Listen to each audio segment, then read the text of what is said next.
Okay, so while I was editing my last video regarding this situation, Steven Crowder uploaded another video titled, I Didn't Want to Do This. And I think, from what I saw, very briefly, it is a call between him and Jeremy. It's a 15-minute video. We're just going to sit here and watch through it. And I'm going to give my take on it, politics. So, that being said, my name is Andrew. Welcome to Politics, where I give my takes on politics of the day. So, we're just going to jump right into the video, and yeah. They don't get deals that... They can be wage slaves for a little bit, come over and make a salary and grow their brand. They can be wage slaves for a little bit. They can be wage slaves for a little bit. God bless the talk boy. Those things are worth like $5,000 now. It's an expensive gag. So didn't want to have to do this, but Daily Wire outed themselves very, very quickly. And sure enough, if you see all of the people who work there, some of whom I have relationships with, they immediately tried to make this all about money. Here's the problem. There are a few problems, and I'll go through with some receipts. Everything that was said about negotiations, how they transpired, beyond the numerical value, which is true and I'll get to, everything else is untrue. I don't really want to get into that. It's completely irrelevant. Here's why. Go back to the 20-something minute video, 30-minute video. You've never heard me say or write anywhere online that these offers weren't paying enough money. That's fair. He didn't say that. He wasn't complaining about that. So that's fair. Why? Because it's not about the money. It's kind of unreal to me that the only thing these people can still talk about is the money. The conversation was about conservatism, the movement, and big tech. They keep talking about money. I'm talking about a country. I'm talking about a movement. I'm talking about making a difference. It's not about the money, and Jeremy and the Daily Wire know that. How do I know they know that? Because after, according to what he said, I walked away from the offer. I did place one more call to the Daily Wire, and I made it very, very clear that it wasn't about money. He did say, though, that they weren't, something about giving him enough of his worth. They weren't putting enough value in whatever his worth was. I do remember that. It was not the topic of conversation. There was zero, as they've tried to portray this, miscommunication. It was one last call where the only thing that I asked for, my only demand, was their word, and not even for me, but for other people coming up facing these kinds of contracts. Let's say it's a kid who comes in with 500,000 YouTube subscribers or something like that, 100,000. Let's say it's some other kid you're paying six figures to come in and do it. There's not the penalty of the demonetization or if they're removed from iTunes, Apple, YouTube. Yeah, sure there would be. And here's something else. I was also very measured. I was painstakingly clear in taking myself off the table because it wasn't going to be a right fit. That happens in business all the time. But that we weren't talking about me. We were talking about the futures of other people who could potentially be in that position, that very disconcerting position. No miscommunication. What I'm talking about is you're describing a model for everyone, not just, let's get rid of me here. Everyone, if there's a penalty for being demonetized on YouTube, because your business model requires that be a huge component of it, you need to change your business model or this movement cannot work, Jeremy.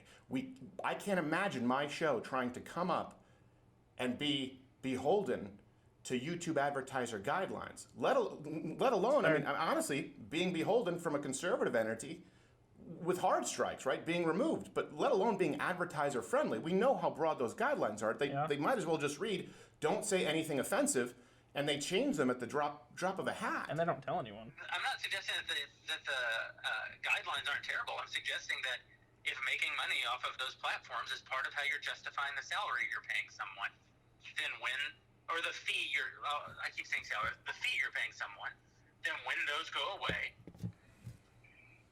everybody loses money. You can't pay the same amount with less revenue. How about you create a different business model? Now, I know what some of you are thinking. Of course, telling someone else, hey, change your business model. I get it. I'm in no position to say that. Unless, it's his business. Instead of Monday morning quarterbacking it, here's the thing. I didn't just offer criticisms. I offered a guide on how to, here's the deal. I want to sit at the table with people who, granted, have an immense amount of power and have incredibly deep pockets. That is all true, to be clear. And by the way, it's something that I want to have on our side of the aisle. But I offered a guide on how to do it. It is incumbent, this is what this is about. It is incumbent upon conservatives, if we believe what we say, to uncouple, to divest, if you want to use that term, from big tech. Right? For the business models of the movement as we move forward, to not rely on playing ball with Facebook and with YouTube. Yeah, that's what we want. That is something that we have to move toward. Yeah. You know that we've been trying to do that here for years. That's why every single show we say, hey, if you can watch on Rumble, please do so. We're not looking to be banned on YouTube. Mumble. But at least we certainly won't compromise the truth in order to be advertiser friendly. Here's the thing, Daily Wire. That's hard, Jeremy. though. And I really do hope that we can talk at some point. Please, you can pick up the phone. We've done that. Yeah, but if he knows you're going to record the phone call, he's probably not going to want to call you. I mean, to be fair here. We here have found a way to make that work. For proof, see election night, our numbers on Rumble there, and see the numbers on Rumble when we get suspended from YouTube. I think it was 4 times this last year. And I went to great lengths to communicate that to the people at Daily Wire.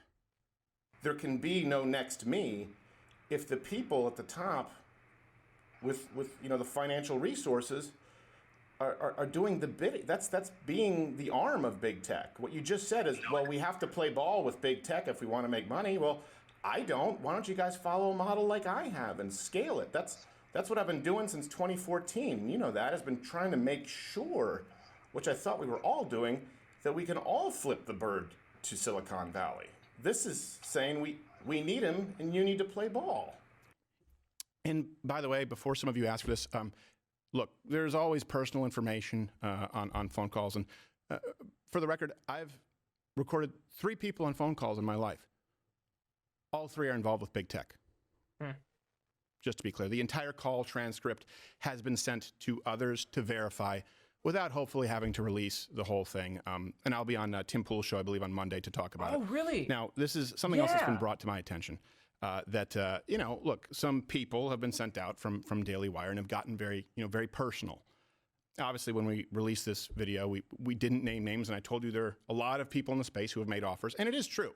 There are quite a few, and there are some others that have been pretty similar to this. This isn't an incredibly unique scenario, but there have been some good people out there too, and we're still talking with them. So I do know that some people from Daily Wire have come out, maybe been instructed to. I have no idea. I don't care. And they've gotten very personal. I don't want to do that. At least I didn't want to. But now it's sort of necessary for me to do so. So these are the only personal things I will say about the people at Daily Wire. Andrew Klavan is one of my favorite people of all time. He has an unbelievable skill to make you feel like the smartest guy in the room, even though I guarantee you he's smarter than you. There are very few. Andrew Klavan is like the one guy who I haven't really listened to that much. People whose company I enjoy more than Andrew Klavan. Jordan Peterson is not only a friend, I would go to the wall for him. He's a guy who has changed the landscape of our country for the better. Can't say enough good things about him. Ben Shapiro is possibly the smartest person I know. That's as personal as I'll get. Now, here's the thing. Only after that final call, after negotiations had fallen through, pleading on the side of principle and knowing that it was completely met with deaf ears, did I come out like I did? See, here's the thing. Daily, they keep talking about a business. Well, I walked away from the table because I'm talking like it's about a country, about a movement. And this is the thing. The response that I've heard over the years, it's not just now. I've been doing this for a long time. You constantly hear, it's just business. It's just business. Well, guess what? It's not to me. Sure, I run a business, But it's not just business. And let me ask you, when have you ever heard someone say it's just business when they're doing the right thing? Ever hear someone give $250,000 to charity and say it's just business? And here's something that I would like to ask you, because I know that they've tried to play the identity politics and misrepresent the whole financial situation. But yeah, over the course of 4 or 5 years, the total operational budget, meaning 25, 30 employees, all of the costs, security, health insurance, would have been somewhere in the $50 million ballpark for that total operational budget. That is true. Okay. First off, I think it's a good thing for conservative companies out there to be generating or capable of generating far more than that. It'd be better than just Disney and just Netflix and just Hulu Plus. And Yeah. I'd like the people who are in charge of that to be people who are willing to walk away from that if it comes with strings attached, with people who hate everything you stand for. So let's take that at face value, okay? I want you to ask yourself this question, okay? Put yourself in my shoes. What would it take? How much do your principles matter to you? What kind of a headspace would you have to be in to walk away full stop from $50 million? I mean, I try to hold my principles as high as I can. What would it take for me to walk away from 50 million? I mean, violating my principles. It depends on what principles we're talking about here, for one, like what the context is. But for me to walk away from 50 million, the $50 million would have to be an offering to violate whatever principles that I hold. Like, I'm completely against the transing of the kids. If someone came to me and said, we'll give you $50 million if you just look the other way, I ain't taking that money. So let me ask you even further.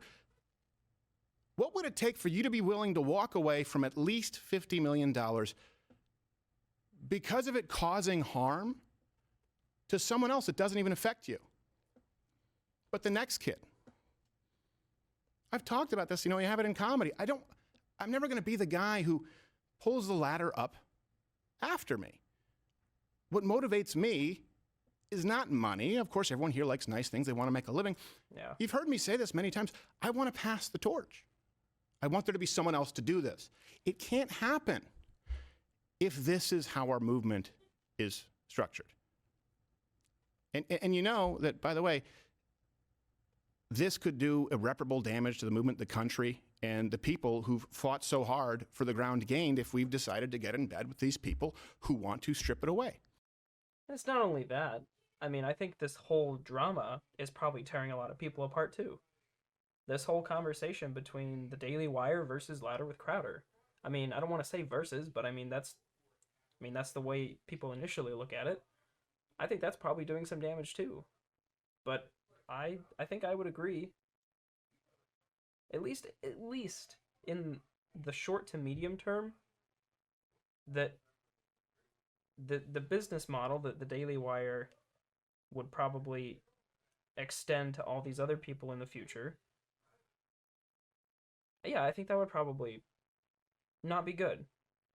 But I don't know in the very, very long term. I don't know if it'd be a net positive or not. I'm asking, would you walk away? What would it take for you to walk away from $50 million? Because it's true. That's exactly what I did. It's exactly what I'm doing. And so long as these contracts out there include enforcement of big tech, of punishing conservative creators on behalf of the people we claim to fight and the people who have long since demonetized us and can't stand me, and part of me doesn't blame them. As long as these contracts include that, not even for me, but the next person, I wouldn't take $1 billion. It's hard. It really is. Because you've got two different ways of looking at it. You can look at it from the business angle and try to play the left's game while building your business and building your outreach. Making money and focus on making the money while you are still spreading, what you think is right. while following these policies, and hopefully you can grow your business big enough to where you can have side things and, forward the movement that way. Or you can do what Steven's doing and just completely say no, don't curate to the policy. And I think you have to be big enough to be able to say that and still have a big enough impact. And I do think Steven's that big. So. And certainly not if you understand in context, when behind closed doors, I know, and these people know, and acknowledge exactly what's being done to the next generation of creators. Bench talent, young talent, they don't get deals like this. So they don't get deals that... They can be wage slaves for a little bit, come over and make a salary and grow their brand. That you then own. Well, I own parts of it. I don't own it. They can, when their contract's up, they can still go out and they'll still be famous.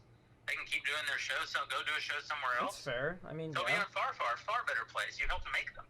Yeah, that's fair. No, not long as this contract. This contract owns it in perpetuity even after the contract. You're paying a lease but getting ownership. That's what this contract reads. On the content that we paid to produce, yes. Look, I understand there are going to be differing opinions on this. I understand. Agree with that. As someone who does run a business and has maybe 25 employees, I don't know, we're expanding. I understand people run businesses differently and have different priorities. Here's the thing. I would genuinely still, Daily Wire, Jeremy, love to sit down at the table and explain to you how you can make all of this work, how you can scale what we do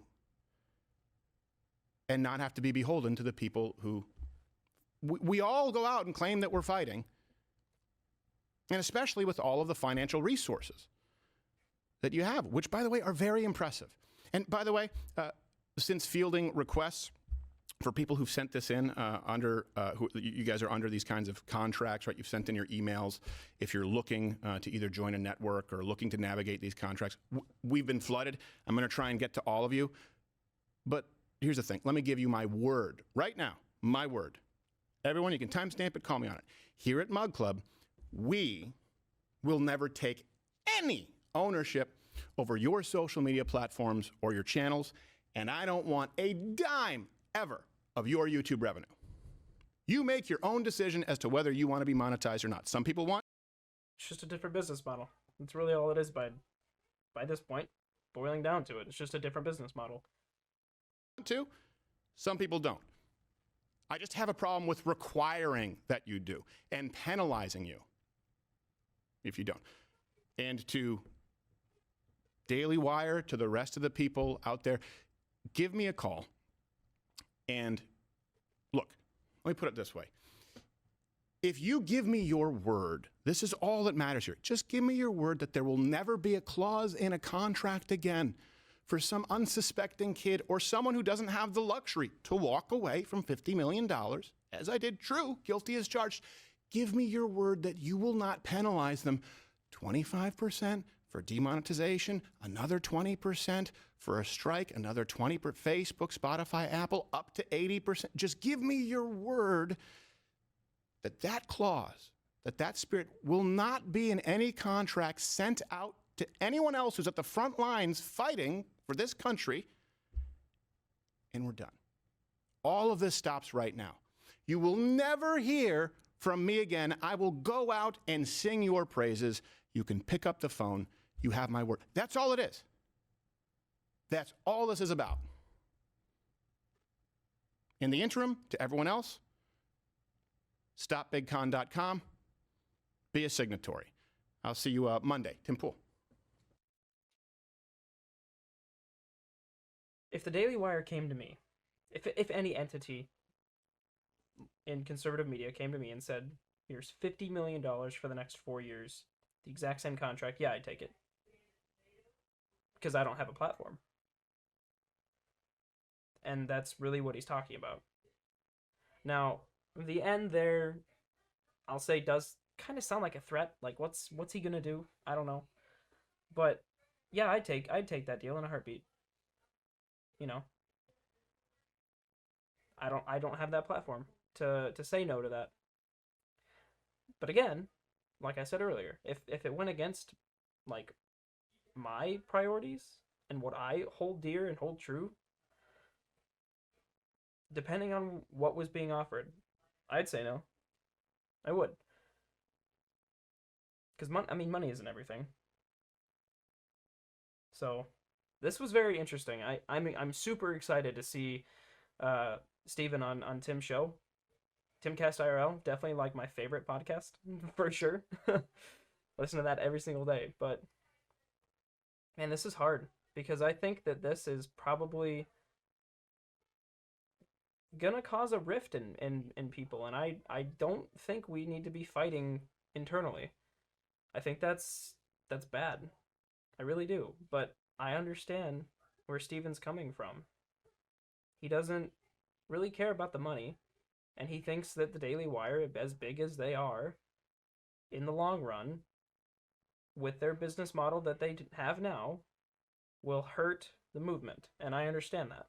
I understand that position.